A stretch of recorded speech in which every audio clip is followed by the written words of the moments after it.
Welcome to the wonderful world of worthwhile webinars. My name is Al Borowski, and our topic today is the next email you send could cost you dearly.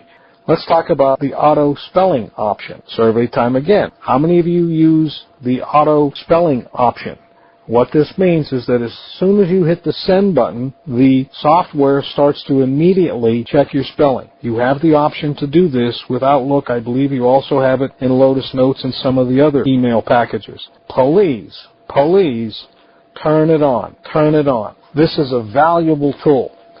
Let me give you an example of why I like using this. I created a document in Word that I plan to copy and paste into one of my email. And when I created the document in Word, I tried to spell the word program, and this is how it came out. Program.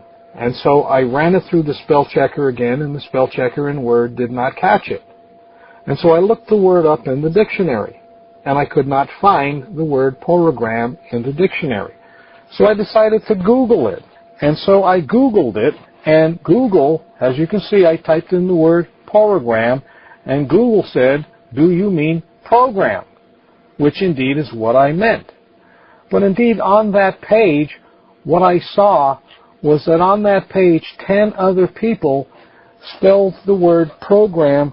I inspected some of these particular listings on Google, and indeed, they were trying to use the word program. And then I looked up in the upper right-hand corner to find out that 42,700 instances occur out there in cyberspace where people have also misspelled the word program. No such word as program, but program is correct. Now, the reason I found this out is I put this into my email package, into Outlook, and I sent the email. And as soon as I hit send, the spell checker in Outlook caught my error that I was spelling program. And I couldn't figure out what was going on. So obviously I corrected it in my email. But then I went back to my original document, and what I found out was I did not have the cursor at the beginning of the document. I had the cursor somewhere after I had misspelled program. And when I hit the spell checker, it started spell checking from the point in the document where the cursor was, not at the beginning, and it therefore did not catch my mistake.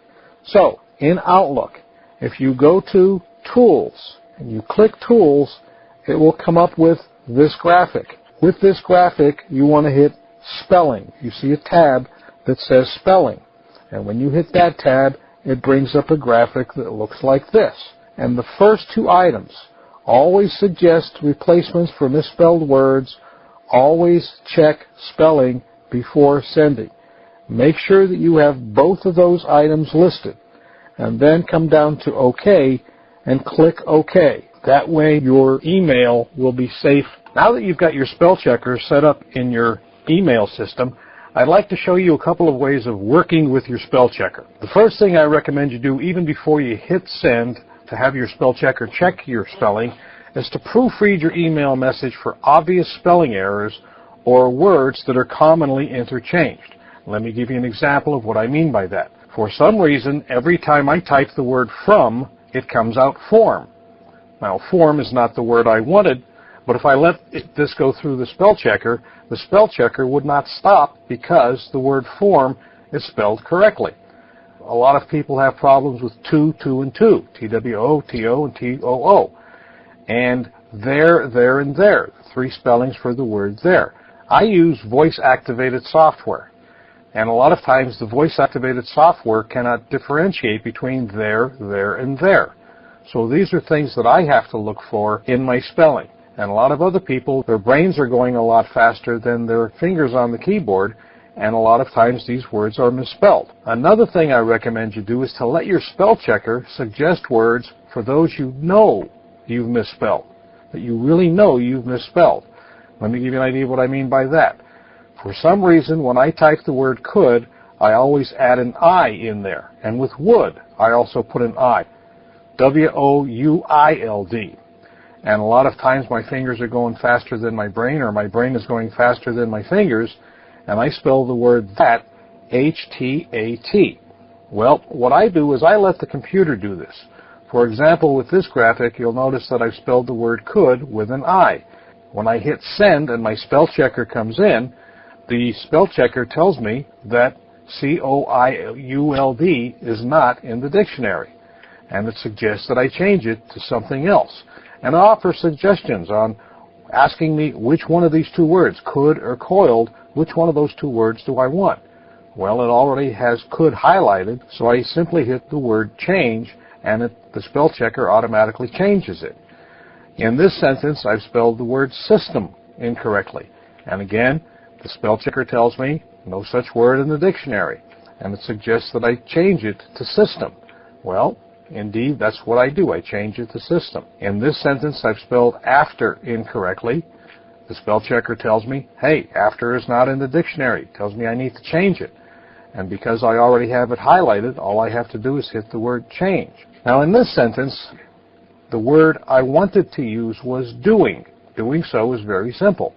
Indeed, the spell checker is going to say S-O-I-N-G is not in the dictionary, and it suggests that I change it to something.